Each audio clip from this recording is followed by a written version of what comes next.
네, 이 시간 책임져 주시는 선재규 선임 기자 나와 계십니다. 어서 오십시오. 안녕하세요. 네, 여러 번 말씀드렸지만 이 중동 사태가 어떻게 되고 있는지 주말 사이 좀 많은 얘기들이 나온 것 같아서요. 정리 부탁드립니다. 우선 주말에 관련해서 가장 국제사회가 관심을 가졌던 게 미국 하원이 네. 이스라엘도 그렇고 뭐 우크라이나도 그렇고 대만까지 포함해서 상당한 액수의 지원안을 초당적으로 통과를 시켰습니다. 우크라이나, 이스라엘, 대만 지원을 한데 묶어가지고 물론 이제 별도 법안으로 해서 처리를 했는데요. 전부 합쳐서 130조 원 정도를 지원하기로 했고요. 네. 지금 하원은 통과했고 이제 상원에 가는데 상원은 이미 앞서서 비슷한 법안을 통과시킨 적이 있고 또 민주당이 주도하기 때문에 바로 통과가 될 것 같고 지금 오늘 새벽 미국 언론 보도를 보면은 이번 주말쯤 이게 발효가 돼가지고 특히 우크라이나에 추가 무기 공급을 시작하게 될 것 같다는 관측도 나왔습니다. 네. 여기에서 틱톡 얘기도 나왔나요? 일단 우크라이나, 이스라엘, 대만 130조 원 지원한 초당적인 채택 이게 가장 큰 이슈겠지만 그렇죠. 그리고 세부적으로, 이제 네. 그거하고 같이 병행 처리를 했습니다. 틱톡 모기업 중국 바이트댄스가 270일 안에 그리고 이제 90일 추가 연장도 그러니까 1년 안에 아무리 늦어도 틱톡 미국 사업권을 매각하지 않으면 미국 내 서비스를 금지시키는 내용이 통과가 됐습니다. 네. 그리고 또 더불어서 미국이 지금 붙잡고 있는 러시아 자산을 우크라이나 제공할 수 있도록 하는 내용도 법안에 담겼습니다.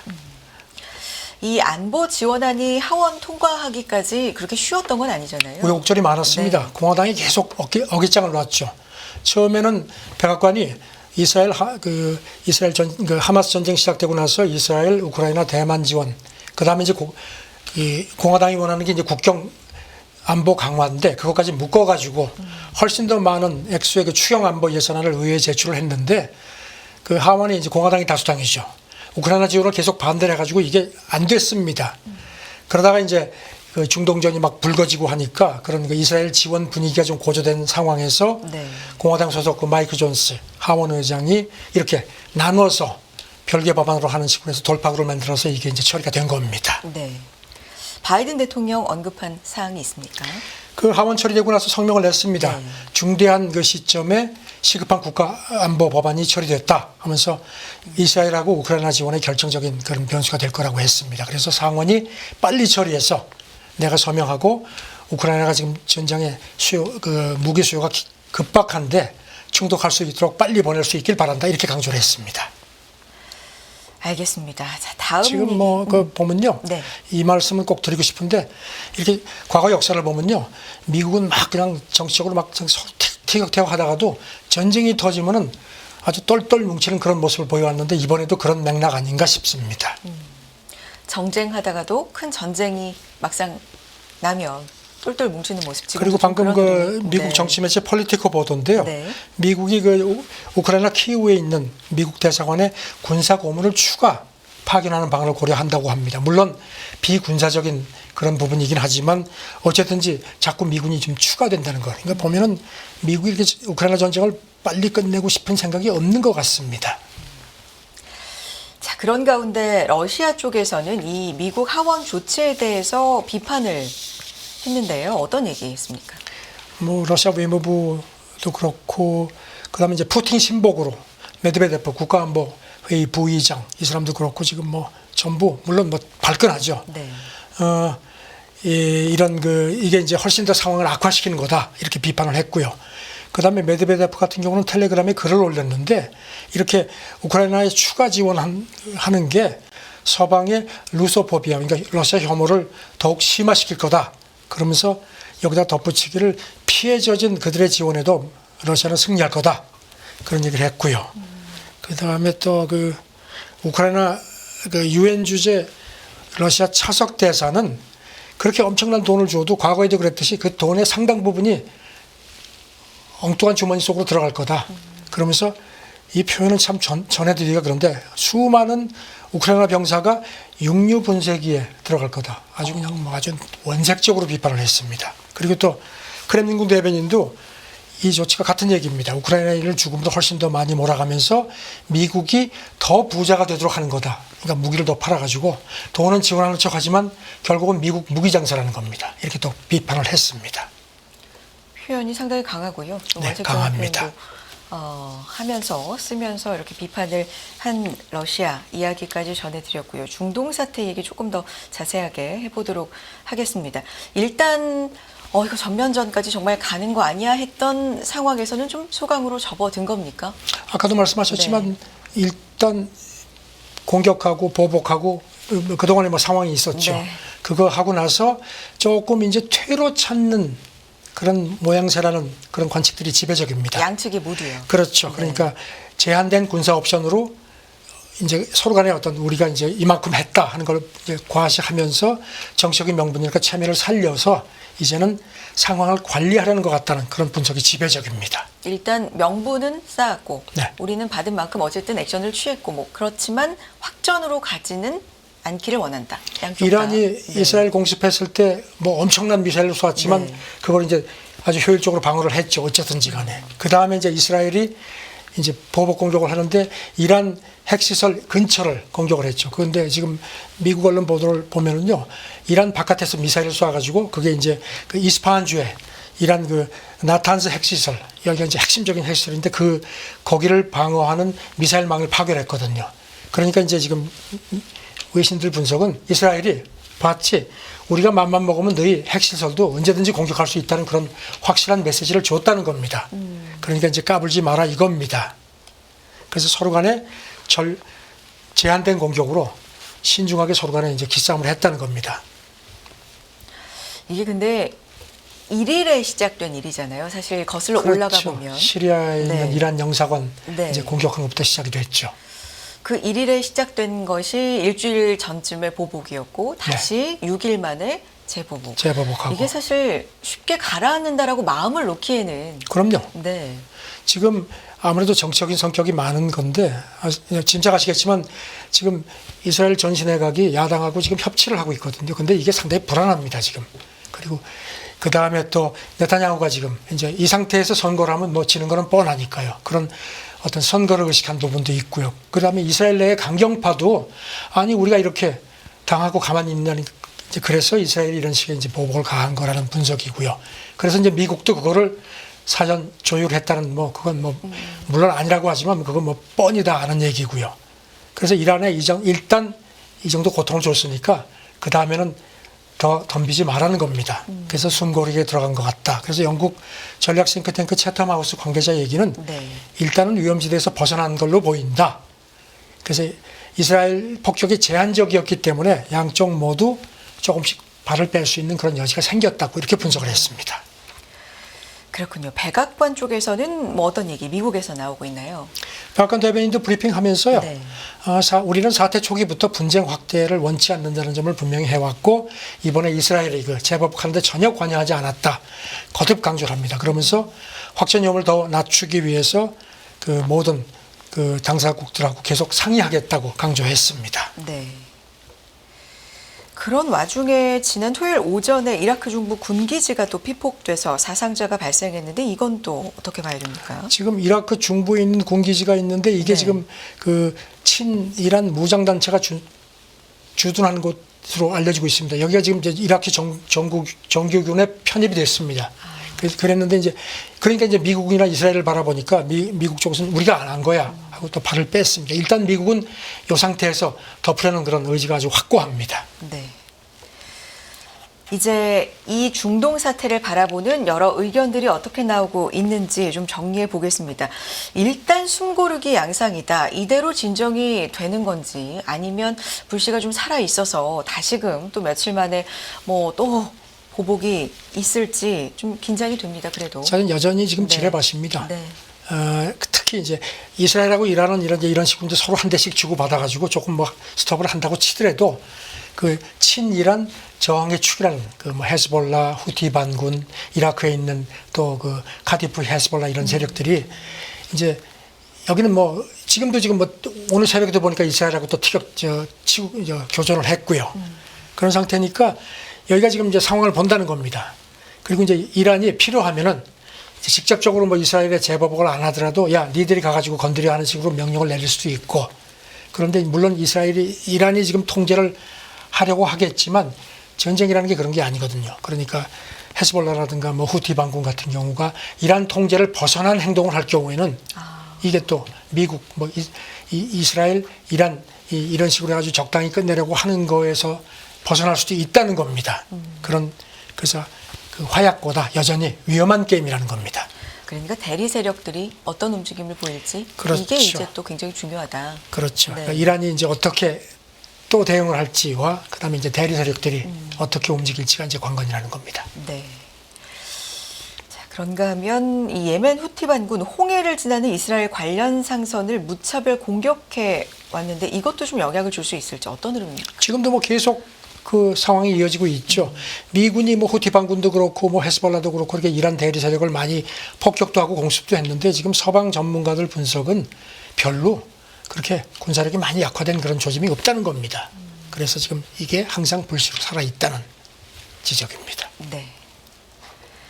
지금 보면 굉장히 제한적인 공격이었다라는 게 일단 다수의 의견인데 거기에 보면은 사용된 뭐 폭약도 좀 적었고, 그렇죠. 그리고 뭐 조종사가 탑승한 폭격기가 아니라 드론 그렇죠. 공격이었다. 네. 여러 가지 좀 근거가 좀 나오고 있는 가운데 이 일은 주말 사이 좀 숨가쁘게 여기까지 이 상황은 형성이 돼 있는데 앞으로가 진짜 중요할 것 같습니다. 근데 일단 네. 큰 그림은 이제 좀 소강 상태로 들어가면서 네. 서로 간에 상황 관리하는 쪽으로 간다는 게 현재로서의 그 지배적인 분석입니다.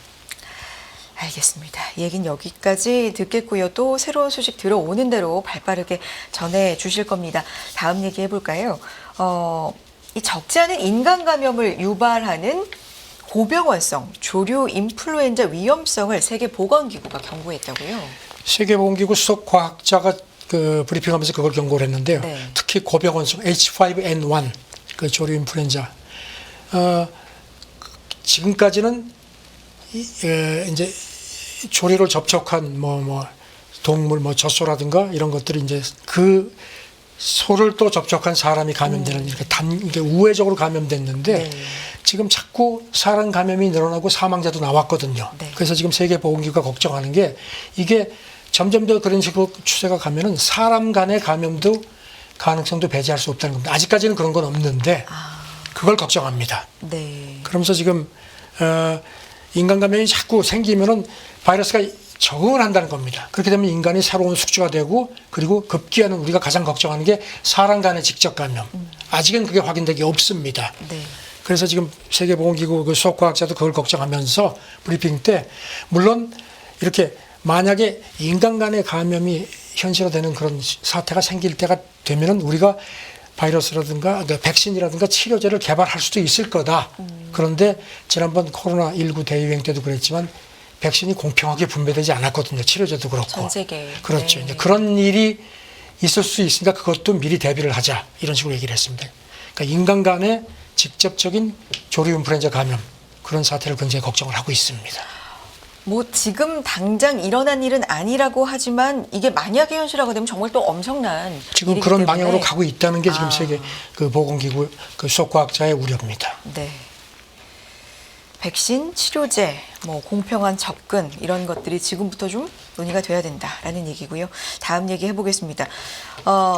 녹색 디지털 경제를 지향하며 돈줄이 절실한 유럽연합에서 이 회원국 자본시장 통합 논의가 재점화되고 있다. 어떤 흐름입니까? 지금 유럽연합이 중국하고 미국이 막 서로 간에 그 기술 경쟁하는 부분에서 상당히 지금 바라보면서 편치가 않습니다. 그래서 우리도 저런 식으로 가만히 있으면 아니다. 이제 우리도 산업 경쟁력 높이자는 얘기를 쭉 해왔지 않습니까? 그런 맥락에서 우리 시각으로 지난 금요일 날 브뤼셀에서 특별 정상회담이 끝났는데요. 그때 네.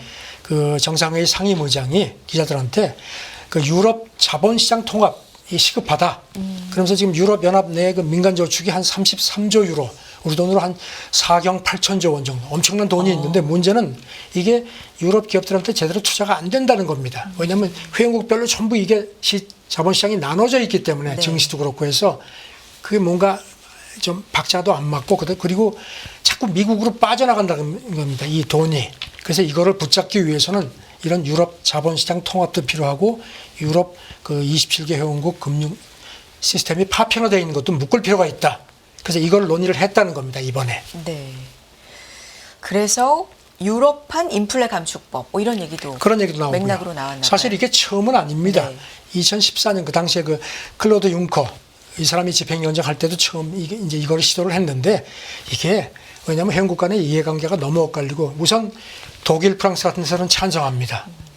근데 이제 뭐 룩셈부르크, 아일랜드 같은 군소 국가들은 반대. 왜냐하면은 지금 자기들이 세율도 낮고 해서 그 유럽 내 이런 민간 자원이 미국으로 가는 것도 있지만 세율이 낮은 데로 와가지고 이렇게 해서 이쪽으로 많이 오니까요. 이걸 통합을 하면은 자기들이 손해를 보거든요. 네. 그 다음에 유럽연합 차원에서 시장을 관리하게 되면은 아무래도 어떤 금융 그 자주권 문제 같은 것도 흔들리니까. 그래서 이번에도 논의를 했는데 쉽지 않았습니다. 네. 그래서 그런지 공동성명에 이 부분이 언급이 됐는데 궁극적으로 논의를 하되 집행위원회에서 좀 더 좋은 방법을 찾아봐라 하는 식으로 공을 또 넘겼습니다. 어쨌든지 지금 유럽연합이 미국과 중국 간의 어떤 그런 그 기술 경쟁이라든가 그 경제 패권 경쟁에 상당히 지금 자기들도 경각심을 갖는 그런 모습이 거듭 확인됐습니다. 그렇다면 구체적으로 이 논의도 뭐 지금은 쉽지 않을 것으로 분위기는 보이고 있지만 계속해서 좀 논의가 될 그럼요. 가능성이 있겠네요. 서로 간의 그런 필요성을 네. 아주 강하게 느끼는 겁니다. 네. 자, 그러면 미국과 중국에 뒤처진 이 경쟁력 회복을 위한 대책 마련을 명시적으로 촉구했다. 그러니까 공동 성명을 낸 겁니까? 지난주에 말씀드렸죠. 네. 레타 전 이탈리아 총리한테 집행위원회가 부탁을 해가지고 그 마련을 해달라고 그랬고 방안을요. 그게 이번 특별 정상회의에 보고가 됐거든요. 그래서 그 공동 성명에도 이 부분이 들어갔습니다. 어떻게 들어갔냐면 완전히 통합된 단일시장에 기반한 새로운 유럽 경쟁력 계획이 필요하다 이렇게 네. 강조를 했습니다. 네. 그러자면 뭐 여러 가지 뭐 어떤 그 포괄적인 입법 정책 패키지를 마련하자는 그런 취지입니다. 그렇군요. 경쟁력 계획 방향에 대해서 뭐 구체적으로 또 나온 얘기들이 그러니까 있을까요? 뭐 좀 구체적인 얘기를 보면은 유럽 투자은행을 통한 그 광범위한 투자. 지금 아시다시피 유럽 같은 경우는요, 기업들이 이렇게 자금을 차입하는 게 그 자본시장보다는 은행 대출이 80%가 넘습니다. 네. 그러니까 이제 중소기업이라든가 스타트업이 자금 확보가 쉽지 않죠. 네. 그런 것도 이제 했고요. 그래서 이제 그리고 이제 그 명분은 디지털 녹색 산업으로 전환하는데 필요한 돈이라는 겁니다. 네. 그러니까 돈줄이 지금 시급한 겁니다. 규제 완화도 물론 들어가 있고요. 사실 이 유럽에서 환경을 위한 어떤 그런 정책들을 좀 전 세계에서도 좀 강하게 드라이브를 좀 걸고 있는 해왔는데 지금 대륙이잖아요. 이제 자기들 경쟁력이 더 급한 상황이 됐죠. 특히 그래서 이번에 그 나온 걸 보면요, 에너지, 금융, 통신 쪽 그 시장 단일화가 시급하다. 이건 이제 짐작하시겠지만 미국하고 중국으로 의식한 겁니다. 알겠습니다. 중국 얘기로 또 가보겠습니다. 이번에 제닛 옐런 장관이 방문을 했을 때도 과잉 생산에 대한 얘기를 사실 굉장히 계속했죠. 많이 네. 강조를 했고 그 이후에 근데 중국이 뭐 뒤통수를 쳤다 네. 뭐 이런 얘기가 있었잖아요. 네, 네. 이 얘기에 대해서 계속 얘기 나오네요. 그렇죠. 그러니까 네. 지금 중국이 그 숄츠 독일 총리 왔을 때도 시진핑 주석이 그거 아니다. 그리고 어떤 보편적으로 네. 경제 원칙에 입각해서 생각해 달라. 네. 이렇게 해서 이제 조금 미국하고 또 이렇게 좀 갈라치게 하려고 했거든요. 그래서 지금 시진핑 주석도 그렇지만 지금 뭐 중국 그 지도부가 총동원입니다. 지금 네. 보면은 외교부까지 사실 외교부가 뭐 과잉 생산 얘기를 하는 부서가 아닌데도 중국 외교부 대변인이 지난 금요일 정례 브리핑에서 이 부분을 얘기를 했습니다. 소위 중국 생산 능력 과잉론을 자꾸 얘기를 하는데 이거 전혀 새로운 개념이 아니다. 과거에도 우리가 세계 그 아주 좋은 값싼 제품을 많이 수출했을 때 미국이 이걸 또 과잉 생산이라고 몰아붙였는데 이제는 신에너지 제품에도 이 꼬리표를 단다. 이렇게도 주장을 했습니다. 네. 이런 논리를 펼치는군요. 또 추가적으로 얘기한 게 있어요? 그러면서 이제 네. 이걸 또 이제 미국에 대한 빗대 가지고 뭐라고 얘기를 했냐면요. 그런 논리라면은 미국이 반도체 칩이 특히 첨단 칩 같은 경우는 80%가 수출이 되고 돼지고기 농산물 같은 거는 미국이 엄청나게 수출을 하는데 그거는 그럼 과잉 생산 아니냐. 또 이렇게 받아쳤습니다. 네. 그러면서 여기다 덧붙이기를 중국 신에너지차 수출을 자꾸 얘기를 하는데 그 점유율을 보자. 지금 현재 독일, 일본, 한국보다 그 중국 신에너지차 그 세계 시장 점유율이 훨씬 낮다. 그걸 어떻게 뭐 해외 덤핑이라고 얘기를 하느냐 이렇게 또 반박을 했습니다. 네. 그러니까 여기에는 뭔가 중국의 발전을 좀 못하게 하려는 그런 그 얘기도 의도가 대변인이 있다. 덧붙였습니다. 이거는 중국 산업 발전을 붙잡으려는 악의가 숨어 있다.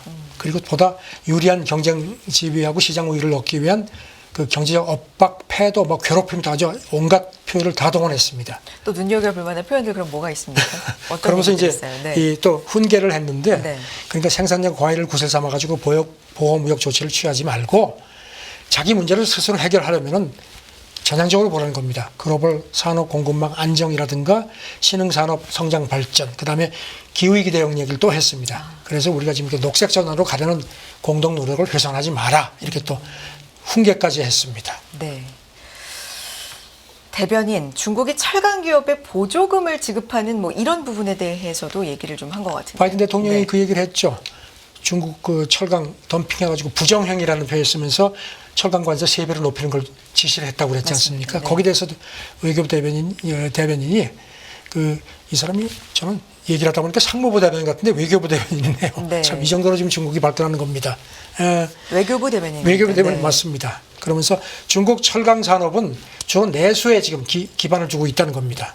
그래서 수출을 촉진하는 어떤 보조금 정책도 없다. 요거는 조금 얘기하고 좀 상황이 다른 것 같은데요. 게다가 장기간에 걸쳐서 보면 수출 비율이 5% 전후밖에 안 되고 일본이라든가 한국 같은 철강 강국보다 훨씬 낮다. 네. 그래서 국제시장에 대한 영향력도 제한적 아니냐. 그러면서 그래도 이렇게 몰아붙이면 우리는 뭐 단호한 조치를 취할 수밖에 없다. 이렇게 경고를 했습니다. 네. 이제는 과잉 생산 이 부분에 대한 이야기도 서로 주고받고 네. 계속 좀 나오지 않을까라는 생각이 듭니다. 기존에도 나왔지만 더 좀 활발하게 나올 것 네, 같고요. 네. 다음 얘기 넘어가 보겠습니다. EU와 미국 간 핵심 광물 협정 타결 임박한 것으로 보도는 됐네요. 아시다시피 미국 네. 인프레 감축법에 따라서 그 전기차가 보조를 받으면은 전기차 배터리 같은 데 들어가는 그런 그 핵심 광물을 그 미국하고 FTA를 맺은 나라하고 거를 써야 되죠. 그 규정이 있죠. 근데 지금 유럽연합은 FTA가 안 돼 있죠. 그러니까 전에도 말씀드렸지만 그 비슷한 거를 지금 하는 협정을 그동안에 이제 협상을 해왔는데 이게 이제 거의 마무리가 된 모양입니다. 유럽연합 집행위원회 그 수석 부위원장이 기자들한테 거의 다 됐다. 네. 이제 정치적인 결단만 남았다고 얘기를 했습니다. 이게 되면은 그러니까 미국에서 전기차 세액 공제를 받으려면 어떻게 돼야 되는 거예요? 지금 이제 흐름이. 그러니까 이제 네. 그 부품 일정액 이상을 그 미국 거를 이 부분 이상을 써야 되고요. 그다음에 말씀드린 대로 그 전기차 배터리에 들어가는 핵심 광물, 뭐 니켈, 뭐 리튬, 망간, 흑연, 코발트 같은 거 그거를 미국하고 FTA를 맺은 나라들 거를 써야 됩니다. 근데 유럽연합이 지금 안 돼 있기 때문에 이제 그거를 대체하는 그 협상을 해왔고 이제 협정을 곧 체결할 모양입니다. 네. 트럼프 행정부 시절부터 좀 올라가서 역사를 보면 2018년이죠. 네. 철강, 알루미늄의 25%, 10%뭐 이게 지금 걸려 있습니다. 그래가지고선 그렇죠. 트럼프 때 이제 관세를 매겼고요. 그러니까 이제 유럽연합에 발끈해가지고 보복 관세를 했고 이제 바이든이 집권하고서 일단 그러지 말자 유예시켜놓고 이제 새로운 협상을 해왔는데 이건 아직까지 조금 뭐 관세 할당이라든가 이런 걸 놓고 티격태격합니다. 더군다나 아까 말씀드린 바이든이 그 관세 3배로 올린 철강 관세 그러니까 이제 그것도 사실 물려 있습니다. 복잡한데 일단 이거는 조금 티격태격하는데 일단 그래도 중국에 대한 단일 그 전열을 마무리하자는 그런 그 공감대는 확실한 것 같습니다. 네. 앞서 말씀드린 것처럼 이 중국산 철강, 알루미늄 제품 관세 3배로 올리는 방안 얘기가 나오면서 사실 국내 이제 일부 업종에도 좀 영향을 그렇죠. 미쳤었는데요. 네. 뭐 끼리끼리 지금 이제 편가르기가 갈수록 더 심해지는 그런 상황이네요. 알겠습니다. 여기까지 듣도록 하겠습니다. 국제뉴스 워싱턴이 주말 동안에도 쌓여있던 국제적인 이야기들 잘 정리해 주셨고요. 선재규 선임기자 함께했습니다. 오늘도 고맙습니다. 네, 감사합니다.